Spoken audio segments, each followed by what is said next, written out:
If I wanted to bring others in, I had to create opportunity for them. I had to let them have like a piece of the puzzle and to put their name on it. When you listen and when you're ready to listen and when you're ready to be vulnerable, like you're gonna learn something.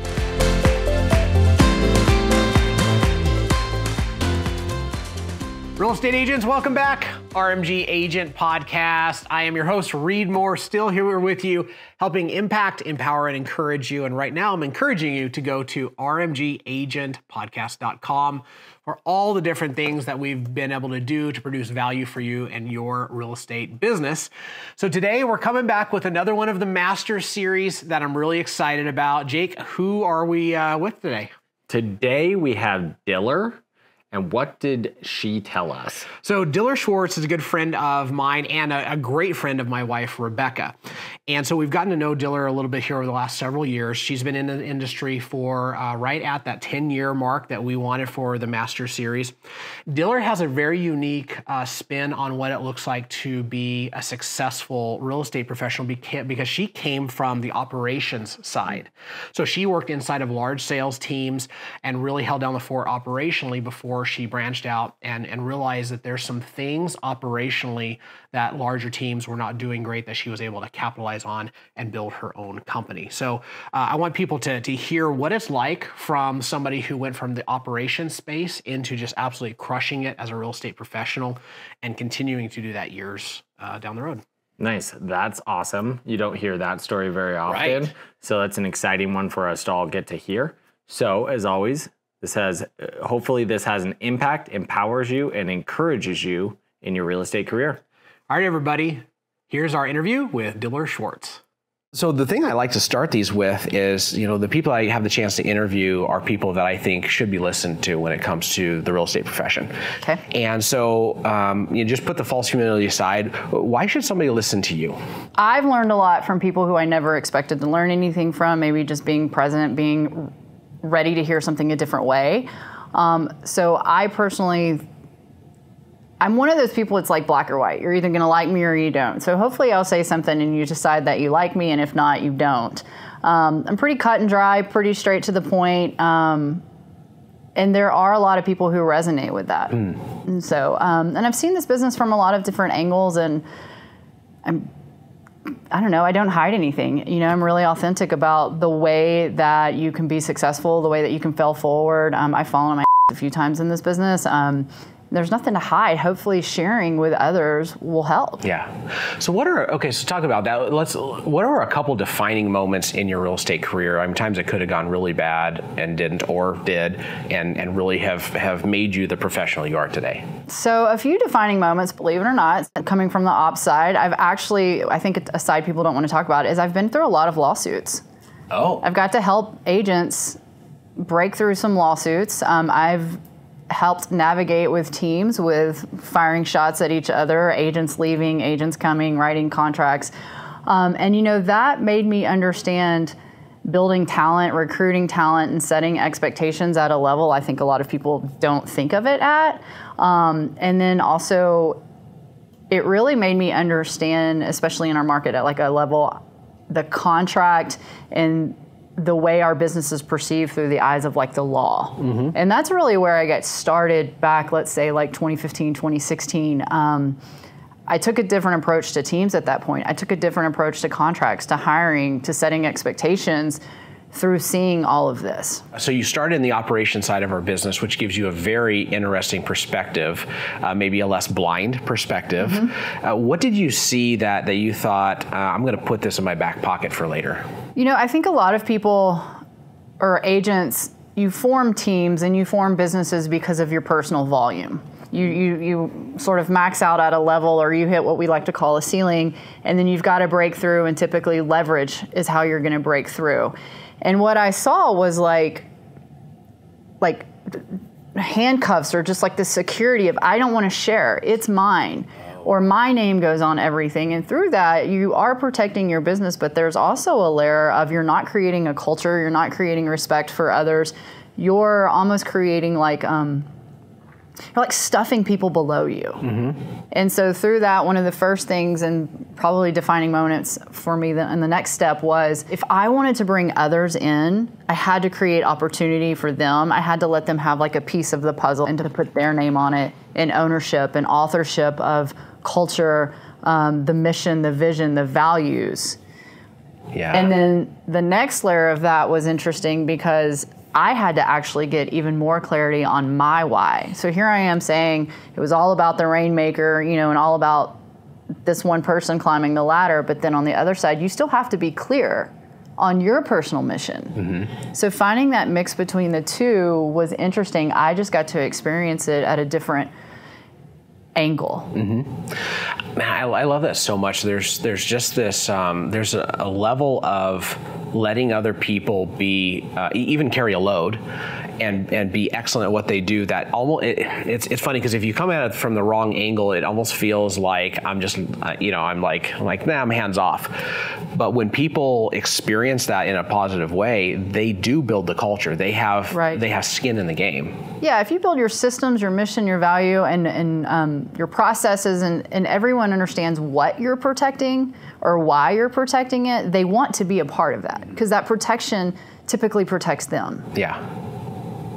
It's just sometimes I think in this industry we do a really bad job of doing that, especially on teams, because there's normally a name on the team. Right. Yeah, no, and that's, it's a really hard dynamic, and it is, a lot of times people don't set out to build something, they build something, and then now they got to go figure out how to keep it together. They got to figure it out, right? So, okay, so how did you, so you saw all this stuff from the operations side, and now you decided to sell real estate or launch a real estate team? Well, I decided to get out first. Okay. So I was leaving the business.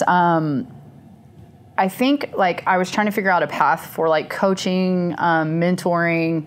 What really stuck with me is the failure rate in real estate. And then because I was from the ops side and not from production side, I had a hard time grasping starting a team. So I got married and my wife was like, well, you're going to build someone else's team again.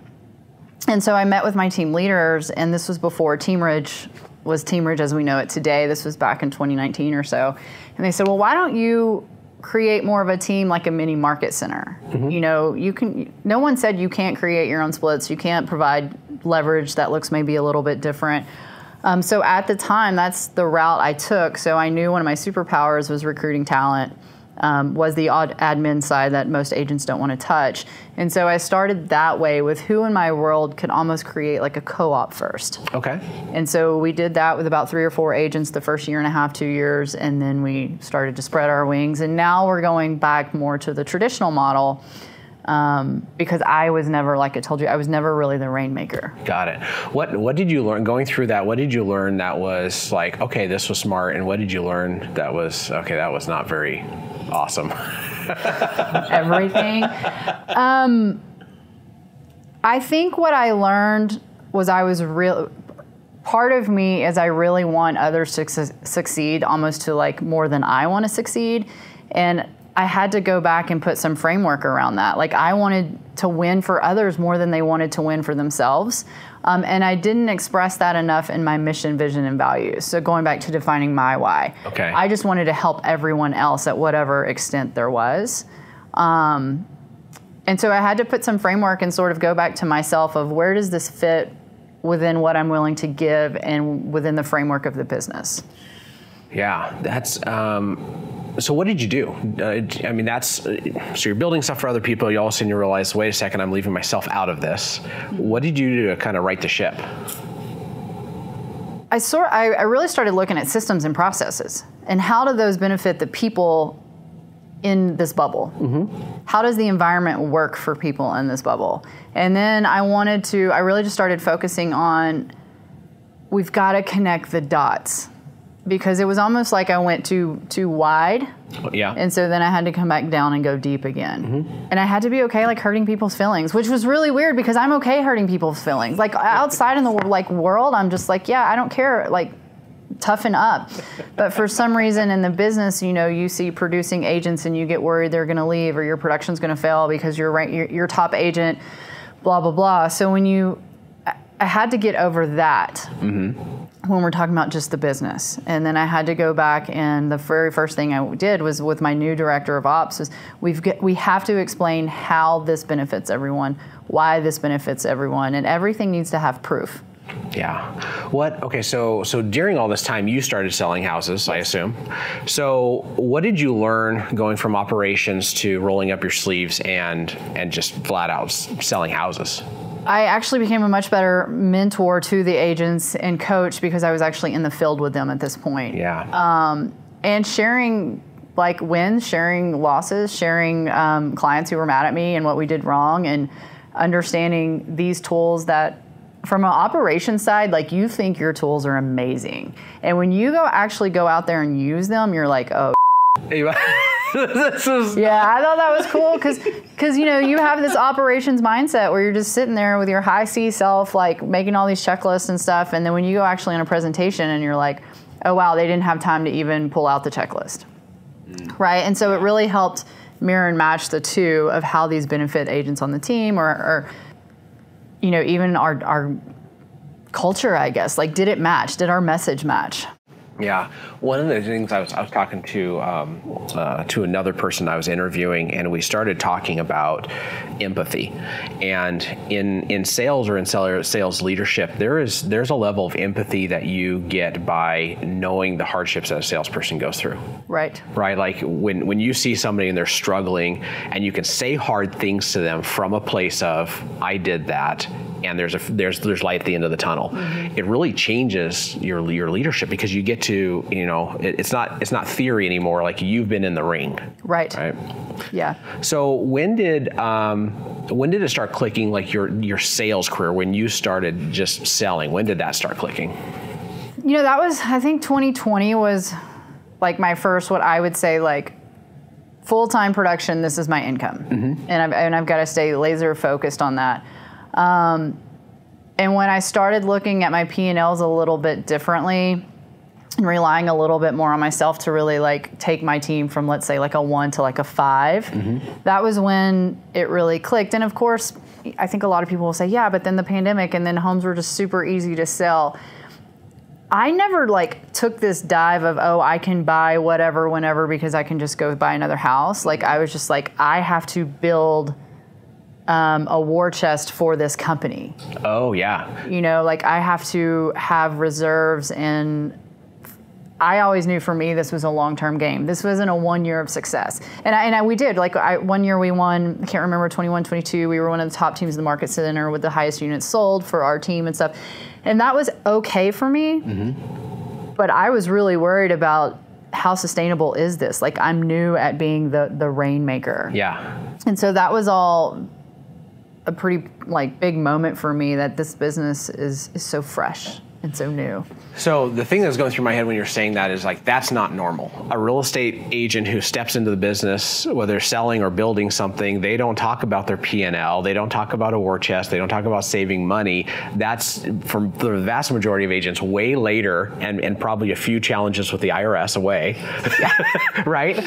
So how did you figure that out? Like when you started building? That's not typical. Well, so I actually went to Her Best Life and met your wife, mm-hmm. In my circle. And so let me back up. So in our market center, I will tell you that I was a little lost because I was like one of the top 5 teams. However, I wasn't with a team accelerator. Mm-hmm.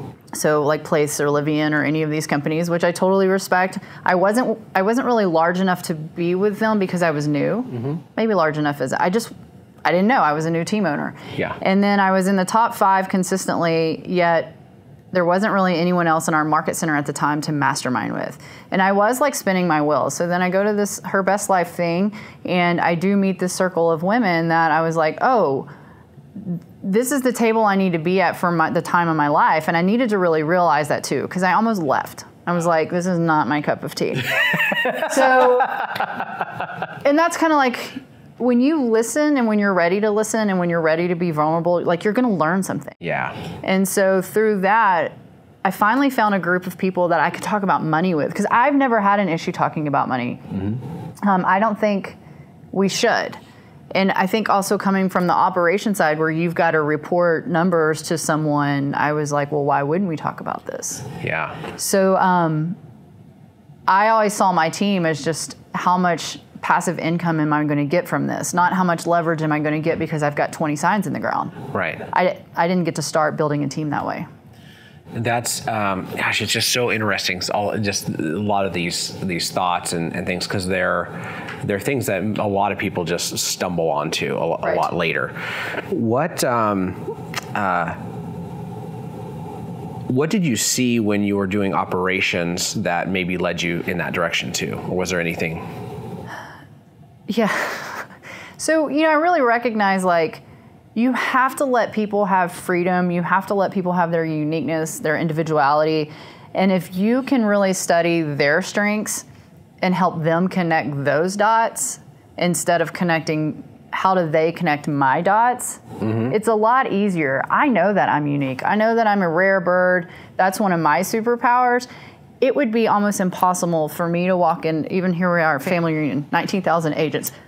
There's only one me. Yeah. Right? And so when you can go out and you can find talent and look at them the same way of how do I make Reed connect his dots to connect his superpowers, his strengths, and make him successful, it becomes a different ballgame for you. Yeah. Gosh, that's so good. So what are some behaviors that you have that show up in your business that are really give you an advantage, and maybe what are the problems with them? Internally, I want to win more than anyone else. Okay.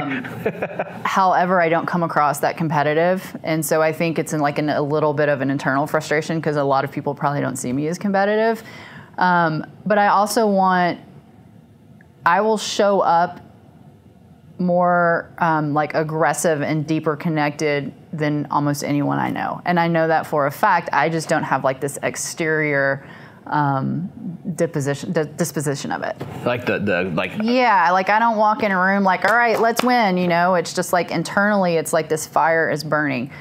And so I really have to focus on explaining this to my director of ops, explaining this to my team, it really is burning inside that I want to show up and I want you to show up and I want you to show up as your best self always. And that doesn't mean a false self, just show up as you and let it out. Yeah. So how I love that, and I love when we're in business with people, we share a significant amount of our life together. Yep. Just on an hours basis, right? Mm-hmm. And so when everybody else is everybody's kind of trying to fake who they are and stuff, it wears me out. I just don't have enough energy for it. I don't think it's a superpower. It's maybe laziness. I don't know. But the flip side of that is what does it look like to create that environment and to constantly move people towards growth and move, here's who you are and how you show up now, and I'm thankful for that. And tomorrow's got to be different. Right. I like to figure out people what's enough for someone, because for me, enough is infinite. Mm-hmm. And I always get asked that question, well, when's enough? When are you going to stop? And it took me a while to figure out how to answer that because I didn't like it. And then I just realized with one of my coaches, my definition of enough, it's infinite. And so I like to try to figure that out with the people on my team, because their enough may be defined differently. So what they gave today may be that may be their capacity. So you've got to do some sort of a breakthrough with them to figure out how do you make them show up better? Mm-hmm. And better is not even the word. That may have been their best self. But how do you change the way that they're going to show up, or why they're showing up, or, is there something that's blocking them that you can get through? Mm-hmm. And that's the way that I approach it. It's not how many appointments did you set today? That stuff has a place, but that's not normally why a lot of people show up. There's something much deeper rooted and connected. And if you can really get to that, you're going to have different level talent. It's totally true, because all of those things are they're functionaries. They're things like if I can really deeply understand who you are, what makes you tick, and where you want to go. My experience has been there's a lot of false positives with that. Right. Because they see you, the reason you're leading them, and there's something about you that inspires them, and something about the infinite inspires them. But that can really be confused with inspiring them to be their best or inspiring them to accidentally try to be you. Yeah, it's like, having this really wonderful window display and you just go in the store. Yeah. But can you buy anything in the store? Will you buy anything in the store? What is your decision-making process? Like, what actually did you zone in on in the mirror, in that window display to go in the store, right? And that's the way I sort of look at myself as, for some people, I can be this very fun, attractive, go-getter person, but why are they coming in my store? Yeah. What are they going to walk out with? Is it something of value? And how much did they pay for that? Yeah. It's a very interesting dynamic with leading people, right? Wanting the best for them and figuring out how to decipher that sometimes. Right. Okay. So if we were talking to a group of agents, let's say the agents we're talking to were like $5 to $15 million solo producers, right? So they know how to sell real estate. They're probably lead generating and probably know that they're not doing all the things they're supposed to do, like all of us, all that stuff. What would you say their path looks like moving forward? Like what would be when you're looking back saying, okay, like you're a few years in the business, here's what you need to know that you don't know yet. I would ask how clear their message is. Okay. If I were to go take your cell phone and call your past clients, let me just call your top 10 past clients and ask them about you, how clear is the message and what are they going to tell me about you? Okay. And not just, Reed sold my house, that was great, he answered his phone. But how are they going to describe you? What words are they actually going to use? What was the message? Why did they hire you? And is that clear across the board? Or is it like this, right? So the very first thing is, what is your message? Yeah. So. And then if I could take a dive into your business, so give me all your systems, your processes, your P&L charts, can I navigate the next 5 years without asking you a question? Can I see it? Those are great. And where my head goes with that is, can I navigate the next 5 years, and the next 5 years can all tie to your messaging? Right. Right. That's simple. It's clear. Right. Because it's typically right in front of us.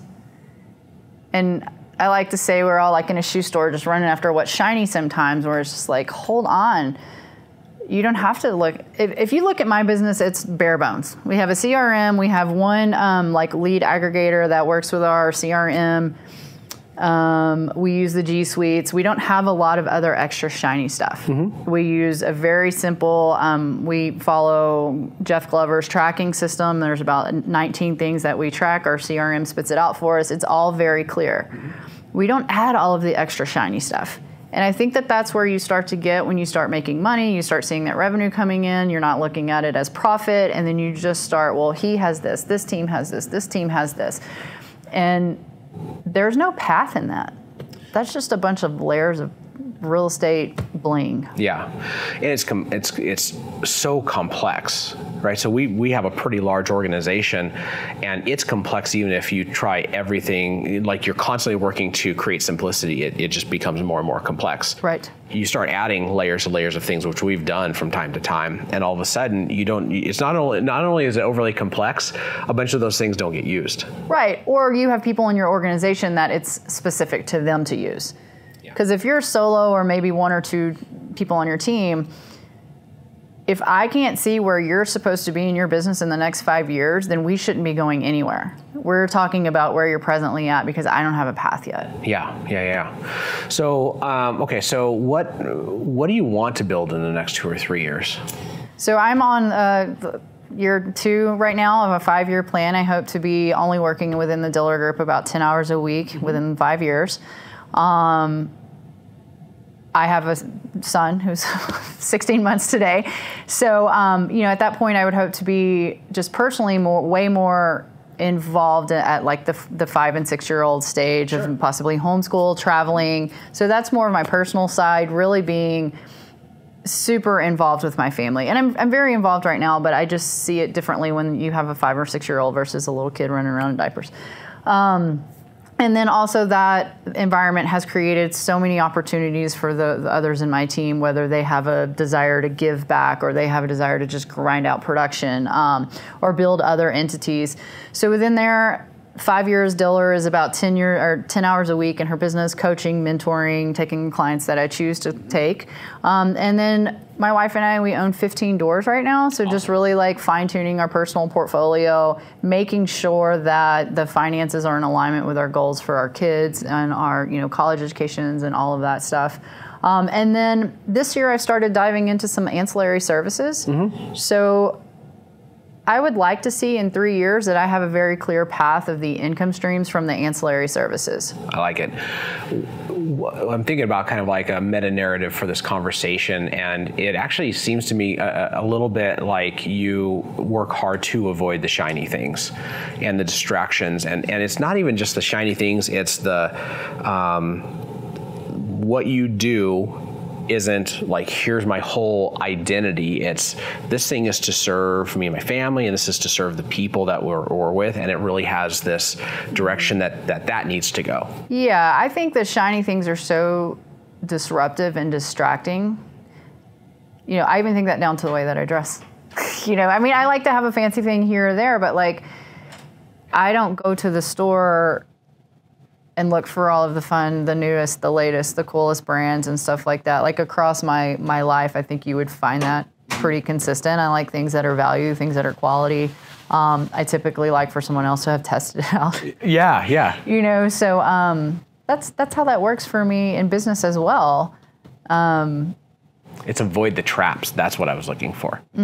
Like you're walking through this minefield and everybody's over here shouting like, this is the coolest thing ever. And somebody over here is like, no, this is great. And you're just like, yeah, but I'm going that way. Like that's. Yeah. So I did one of the best things ever. I'm a big advocate for MAPS coaching. I've had a MAPS coach since like 2013. And I did get out of coaching for about 4 months and just worked very specifically on me. It was hard. I felt like I abandoned my business for a second. However, it really crafted or really helped me go layers deep with why I'm here.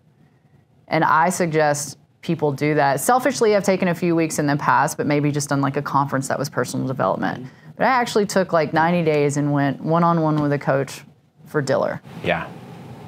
It's one of the things that it's just the easiest thing to miss. And that is that everybody who's done this for a long period of time will say, stop, figure out who you are and where you want to go. And everybody's like, yeah, I'm going to go build something. And then 5 years later, they're building something, they're angry about it, they don't like it.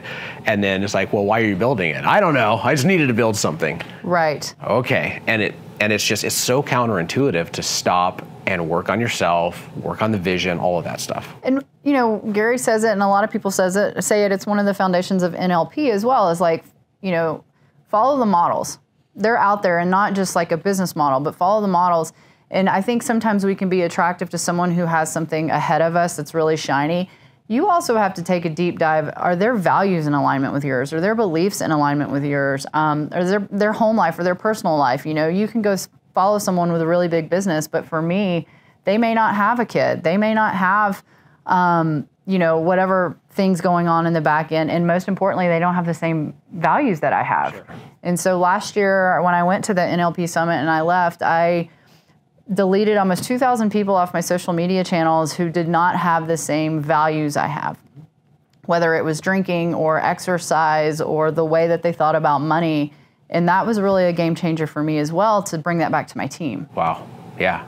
It's so practical, right? And maybe harder than it needs to be for a lot of people, right? Like, what value are you giving to them, and what value are they giving to you? If there's no value exchange, then we're actually just noise in each other's life. Right, and do you know your values? And do you know them at a deep level? Yeah, I love it. So I could just keep talking to you forever on this. So the goal of the podcast is to impact, empower, and encourage agents, and you have totally done that. And I just really am so thankful for sharing that. And it was just resonating with me is that just not getting distracted. It seems when you say it in a way that doesn't sound like don't get distracted. It just sounds like, yeah, don't get distracted. Almost like it's so deep inside of you that you've made peace with that. And that's, I think, a gift to so many people in our industry, that myself included, that can be very easily distractible. Yes, it can be. My wife is a stylist for some very well-known agents in our area, and they'll come in and tell her about new things that they bought. There's this new MLS going around, and you get a fancy social media tag, and we argue about it constantly. And I'm like, it is not in my pipeline. It is nowhere in my like vision to do. I'm not doing that. That's shiny. I don't need the social media hashtag, whatever. I joined this new commission thing. And it's hard for me to articulate sometimes. It's just I'm focused on what is next. Yeah. On my plan. Yeah, I love it. And there's so much simplicity, so much clarity, and maybe even so much peace that comes along with that. So that's a gift. Thank you for sharing.